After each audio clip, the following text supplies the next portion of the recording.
I actually remember when I started reading about him, I was starting to talk about something, and I can't remember what it was exactly. I remember people. I vaguely remember it. Like this guy. I remember joking about that. There, I don't know. Say the joke when I read up to there. Um, but I remember ranting about something. I didn't bring it up when I talked about referenced it in WAD because I was happy with my phrasing there, and I didn't want to rephrase it and say it wrong. But now all I can remember is I was talking about people giving out about Resident Evil 5 because you play as Chris Redfield in Africa and there's black people. No, I'm slightly being incorrect in what I'm saying that people are bitching about. Umbrella was in Africa, therefore there was black zombies. And Chris Redfield shot them, therefore racism. Yet it's perfectly fine for, Leon Kennedy to go around rampaging their way through the Spanish countryside.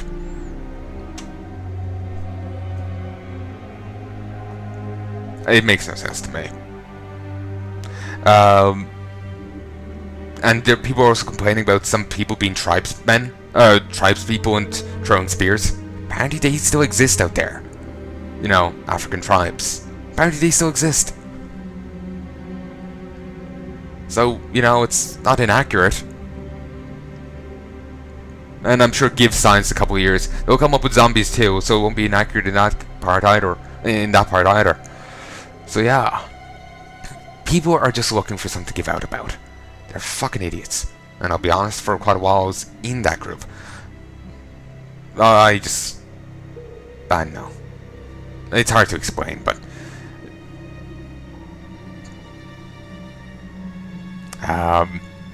it's when you just hear things from their perspective and how you get a skewed thing of how what's actually happening. But eventually I took my head out of my ass and relaxed a fair bit. That's why I was unhappy with some of my older stuff. Beyond me being younger and, well, me disliking things I did in the past as a whole. I made some references to it that I wasn't to being batshit then, that I wasn't quite happy to. By reference to being batshit then, I was batshit and, said stupid things in some of my videos, so I took them down just because, I just felt awkward about them.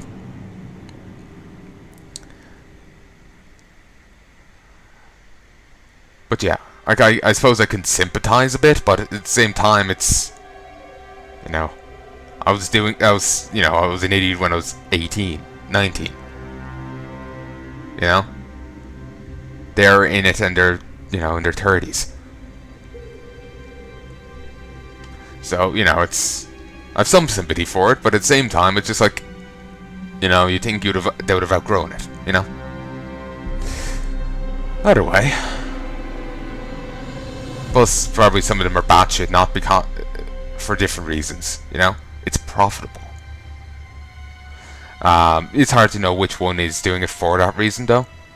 I'm sure some are, but it would be impossible to say, oh, these definitely are. They could just be batshit and profiting as two separate things, rather than being batshit to profit.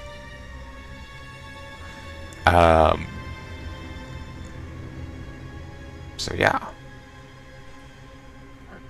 Ooh, excuse me. But yeah, it's just anyway, back to Resident Evil thing.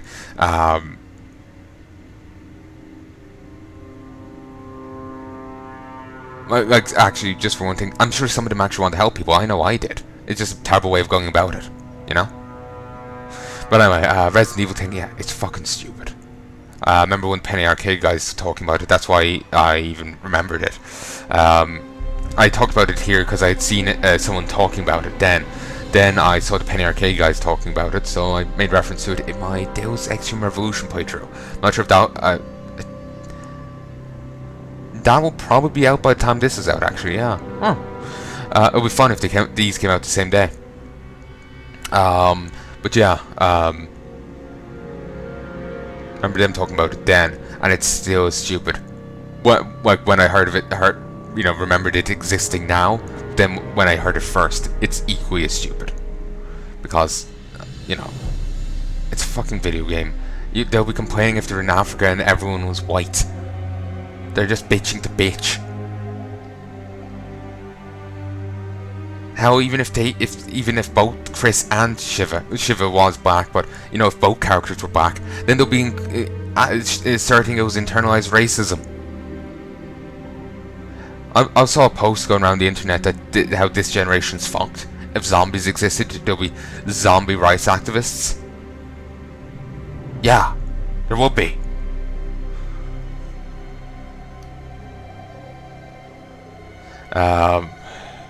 People are idiots. They really are. Anyway, ranting and raving aside, Colonel Gene Edwards is aggressive, tough, is aggressive and tough with a love of cannons and guns. If he can shoot it, he can shoot it better. Born and raised in the Tory colony of the Outer Black Zone, Edwards grew up under constant fear of pirating, but he turned that fear into focus and a desire to clean up the pirate problem with his bare hands. Quite literally, he tears his way through starship halls with his bare fucking hands. Then he eats the wreck for breakfast. And he shits out a complete ship that's actually proper. Yep. He comes from a long line of humble dock workers. His life changed at the age of 13 when he witnessed his older brother being gunned down by thugs. From that point forward, he dedicated himself to the notion of a best defense is a good offense. But an even better defense is an even better offense. Yeah. He trained himself in several forms of martial arts and gunnery. He was the first in his family to graduate from high school and received honours from Falcon Heights Military Academy. Let me read that again. Sorry, I'm being distracted by something. I don't remember what. It's like fleeting thoughts. Keep running away, you bastards. I'm trying to work here. He was the first in his family to graduate from high school and received honours from Falcon Heights Military Academy, where he concentrated on ballistic theory. There, he learned to calm his rage into humility. He's had a distinguished career as part of the Black Zone Border Defense Fleet, and has personally led the attack and commandeered over 100 pirate vessels and destroyed over 1,000 capital ships. Hold on. Colonel Edwards has no sympathy for pirates and little love for the citizens of the Black Zone. He believes that a man defines his own destiny, which is why he did not volunteer for the Ulysses 2 expedition. He has no desire to see the colony to remind him of his home. However, he was handpicked by Admiral Thorson because of his roots to the Black Zone. And if there's one thing Colonel Edwards respects, it's the chain of command. Hector. For the past 30 years, all UCF flagships have been equipped with Hector interfaces. When Dr. Burke secured funding for the Ulysses 2 expedition, 25% of the budget went to installing version 9.8, the state-of-the-art mission assessment technology. Hector is designed to instantaneously relay mission updates, tactical recommendations, destinations, scientific analysis, and live linguistic translations, with a convincingly human-sounding interface. He is equipped with a soothing voice intended to maintain calm, even in the dire situations. Cool. But is it a true AI or just, a sophisticated talking computer? Like, is it Data or a buffed up Siri? Anyway, she has what's her name? Sometimes just the way they put it like that confuses me. Okay, her name is E. London Marshall. Now, for some reason, first thing that pops into my mind is Sparks Nevada, Marshall on Mars. Yeah. She's a captain, age 46, credentials Silver Star, distinguished constellation. Oh, never realized she was a star system. Thing of stars. Cool. Star Legion of Merit, and the Black Zone Border Defense Medal. Born into a military family, London Marshall was one of the UCF's most well-rounded talents. Promoted to ship captain, she received her own carrier of command at the age of 26. From that point forward, she showed great prowess in driving pirate forces deeper into the Black Zone and away from UCF's base. However, the expanded Black Zone proved to be her career's worst enemy. Economic decline meant more pirates despite her effective ship deployment and border defences. She's been passed over for the Commodore several times in the past 5 years. Her career has been successful, but far short of her ambitions. When the Marshal recognises if she successfully escorts the second Ulysses 2 expedition to locate and hold the source of the Black Zone expedition, the UCF economy could improve. She aims to gain public support, garner promotion, and possibly an eventual run for political office. Captain London Marshall is a conservative strategist on the battlefield and a clever politician, almost to a fault. K. Aaron Renner, honorably discharged from UCF service, designation Commissioner of Colony Relations, age 40. Credentials: First Lieutenant, UCF Marines, MS in Macroeconomics, Master's degree in Business Administration, MBA, and an MS in, it's a mortal strike in astrophysics, with an emphasis on spatial anomalies. Spectral anomalies, I don't know. Aaron Renner is the rising star of the only corporate entity that has been able to turn the economic decline into profit. The Paradigm Research Cabinet, PRC, where fuel costs rose, Aaron Renner retooled aging warp gates to create private trade routes. Where people starved, he lobbied for local taxes to be invested to artificial food replication technologies. But it wasn't always that way. Although the PRC has traditionally been the beacon of prosperity and hope, they've always tended to hire from the aristocracy and promote from within. But Aaron Renner was not from a wealthy family, and was the youngest of 3 brothers. He was bullied as a child, and often felt that society was bullying him. No matter how hard his parents worked, constant inflation was going to keep the Renner family down. A career in the PRC was his only hope. He studied hard through his youth, and applied for every PRC internship he could, to no avail. He enrolled in officers' training school at the age of 19 and served tour duty with the UCF Marines. That tour afforded him the higher education he needed to get ahead. The PRC finally contacted him and offered him a low-level position. He's been climbing the corporate ladder ever since. It is rumoured that a successful mission will admit Mr. Renner on the board of directors. Oh, good on him. Hopefully he doesn't turn out to be an evil cunt that I suspect him to be. Anyway, PhD in medicine and cybernetic biology. Like him already. For those who don't know, I'm a big fan of cybernetics. I would actually love the whole, full body replacement thing. Some people said, if you replace the brain, even to carry over, everything, it's not you, you're dead. It's just a perfect replica. I'm a little iffy on that. I'm not sure what I think, but that's an interesting argument. But at the same time, immortality. As long as you can afford to, keep going to the mechanic or new bodies or whatever, immortality. It's a hard thing to weigh up.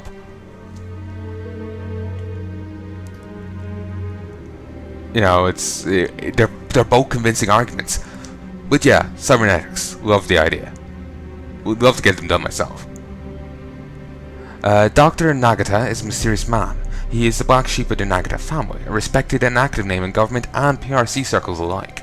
Nevertheless, he presents himself as a drifter, unkempt, and with a generally hostile bedside manner. What can you do? He removes a replicant reboot, removes all negative effects from friendly units in the local sector. Nevertheless, he read that already. With a generally hostile bedside manner.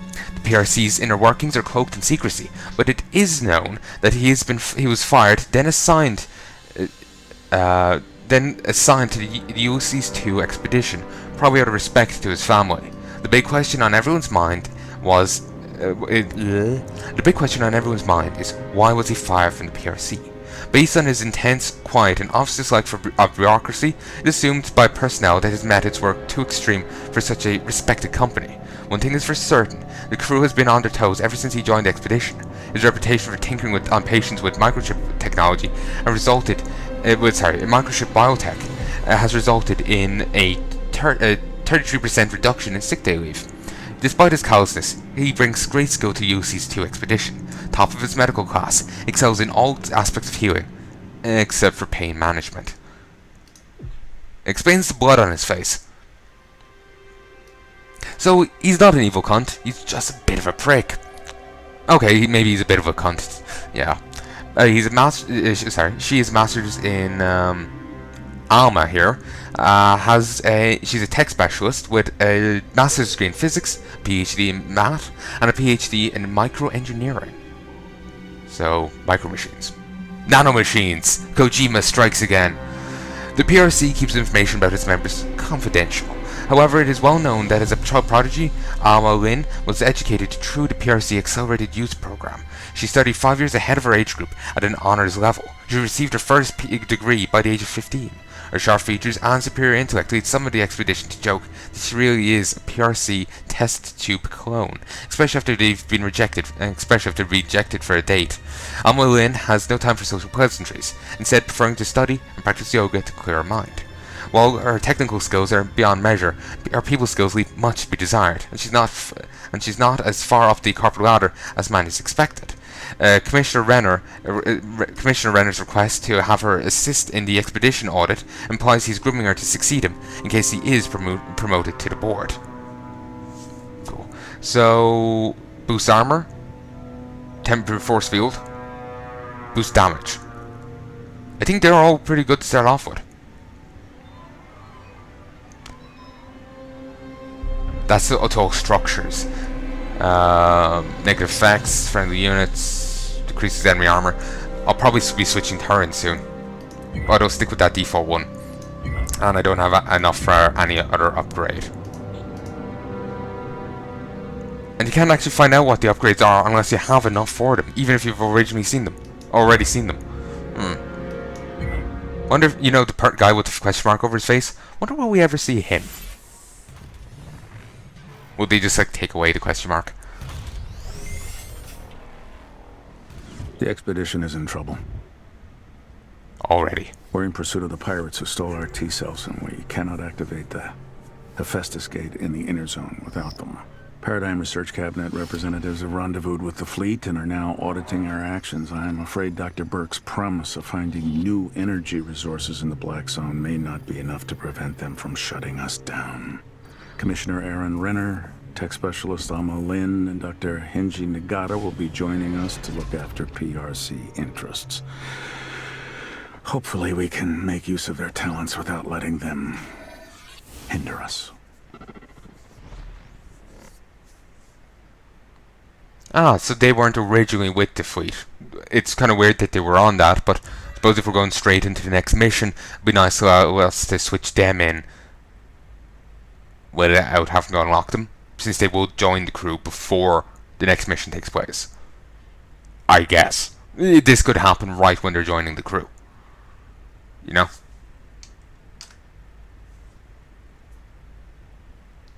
We should be chasing those T-cells down already, Admiral. We can't proceed without the nice auditors from the PRC. PRC personnel transfer underway. Admiral, this is Commissioner Renner of the Paradigm Research Cabinet. I'm at your disposal, of course, but I must object to chasing pirates into unknown space. If the PRC wants to tag along, make yourselves useful and help us get those T-cells back. Of course, Admiral, we're here to assist. You should also be aware, though, that Dr. Nagata is technically not a member of the PRC. Mission parameter update. Okay, we so must bolster our forces by securing more energy and constructing units. gotcha. Our stolen T-cells are being ferried via convoy to the pirate-controlled warp gate in Sector 1. We must intercept and destroy the convoy transport vessels before they warp out of the area. Suggestion: avoid the pirate base in this region if possible. I am detecting heavy defenses. Good to know. The Olympus and Ulysses 2 carriers will be prime enemy targets and must be defended.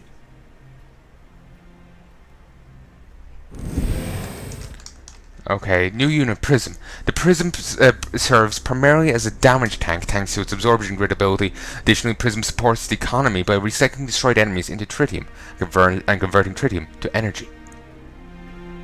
Interesting.